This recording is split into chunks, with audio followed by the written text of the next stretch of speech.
చంద్రబాబు నాయుడు ప్రతిపక్షంలో ఉన్నప్పుడు విద్యుత్ ఛార్జీలు పెంచం తగ్గిస్తామని హామీ ఇచ్చి ఎన్నికల్లో గెలిచి అధికారంలోకి వచ్చిన తర్వాత విద్యుత్ ఛార్జీలు తగ్గించకపోగా ఎన్నడూ లేని విధంగా విద్యుత్ ఛార్జీలు పెంచారని కాకినాడ జిల్లా వైఎస్ఆర్ కాంగ్రెస్ పార్టీ జిల్లా అధ్యక్షులు కురసాల కన్నబాబు పేర్కొన్నారు.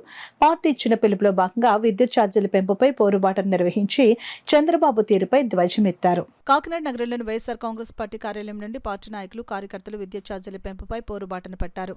పార్టీ జిల్లా అధ్యక్షులు మాజీ మంత్రి కురసాల కన్నబాబు ఆధ్వర్యంలో చేపట్టిన పోరుబాటలో మాజీ ఎమ్మెల్యే ద్వారంపూడి చంద్రశేఖర్ రెడ్డి, మాజీ కౌడా చైర్పర్సన్ రాగిరెడ్డి చంద్రకళాదీప్తి, పార్టీ నగర అధ్యక్షురాలు సుంకర శివప్రసన్న, నాయకులు పోసుపల్లి సరోజులతో పాటు పార్టీ శ్రేణులు భారీ ర్యాలీని విద్యుత్ శాఖ ఎస్సీ కార్యాలయం వరకు నిర్వహించారు.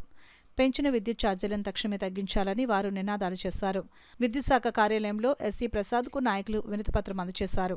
ఈ సందర్భంగా పార్టీ జిల్లా అధ్యక్షులు మాజీ మంత్రి కురసాల కన్నబాబు మాట్లాడుతూ చంద్రబాబు నాయుడు భవిష్యత్ గ్యారంటీ అని చెప్పి విద్యుత్ ఛార్జీల బాధుడితో సామాన్య ప్రజల నడ్డిని విరిచారని ధ్వజమెత్తారు. ఎన్నికల ముందు చంద్రబాబు నాయుడు ప్రతిపక్షంలో ఉన్నప్పుడు విద్యుత్ ఛార్జీలు పెంచం తగ్గిస్తామని ఇచ్చిన హామీని విస్మరించి నేడు అధికారంలోకి రాగానే విద్యుత్ ఛార్జీలను ఎన్నడూ లేని విధంగా పెంచడం జరిగిందని అన్నారు.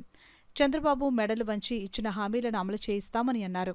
విద్యుత్ ఛార్జీలు తగ్గించే వరకు ప్రజలతో కలిసి వైకాపా ఉద్యమం చేస్తుందని ఆయన చెప్పారు. ఈ కార్యక్రమంలో పార్టీ సీనియర్ నాయకులు రావూరు వెంకటేశ్వరరావు, సుంకర విద్యాసాగర్, అబ్దుల్ బషీరుద్దీన్, బాషా, కృష్ణప్రియ, అల్లి రాజ్బాబు, విజయ్ కుమార్, బెండా విష్ణుమూర్తి, రోకల సత్యనారాయణ, జమ్మలమడక నాగమణి, పసుపులేటి వెంకటలక్ష్మి, పెద్ద సంఖ్యలో పార్టీ నాయకులు కార్యకర్తలు పాల్గొన్నారు. ఎస్సీ పేద కుటుంబాలకి 200 యూనిట్లు ఉచిత విద్యుత్తుని గృహ వినియోగదారులకు ఇస్తానని చెప్పి ఆ రోజు 2019లో గౌరవ ముఖ్యమంత్రి జగన్మోహన్ రెడ్డి గారు ఒక హామీ ఇచ్చారు. ఆ హామీని తూచా తప్పకుండా పాటించారు. కానీ ఈ ప్రభుత్వం వచ్చిన తర్వాత ఫీజులు పట్టుకుపోతా ఉన్నారు. దళిత వాడల్లోని, గిరిజన వాడల్లోని అధికారులు వెళ్ళి మీరు 50,000 కట్టాలి, 1,00,000 కట్టాలి, ఈ ఏరియాస్ ఉండిపోయినాయి, మీరు కడతారా లేదా అని చెప్పి రాత్రికి రాత్రి ఫీజులు పట్టుకుపోతున్న పరిస్థితి ఉంది. ఇదేంటని అడిగితే వాళ్ళ మీద దౌర్జన్యం చేసే పరిస్థితి. గిరిజనులు, ఎస్సీలు చాలామంది మధ్యకాలంలో ఈ కాకినాడ జిల్లాలోనే ధర్నాలు చేశారు, ఆందోళన చేశారు. మేము అడుగుతా ఉన్నాం, ఎందుకు ఇంత కక్ష ప్రజల మీద?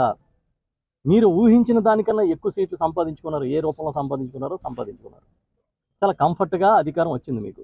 ఇంకా ఎందుకు చంద్రబాబు నాయుడు గారు మీకు ఈ కక్ష అని అడుగుతున్నాం. మేము చెప్పిన మాట ఎప్పుడూ చెప్పరు, చెప్పిన మాట ఎప్పుడూ చేయరు.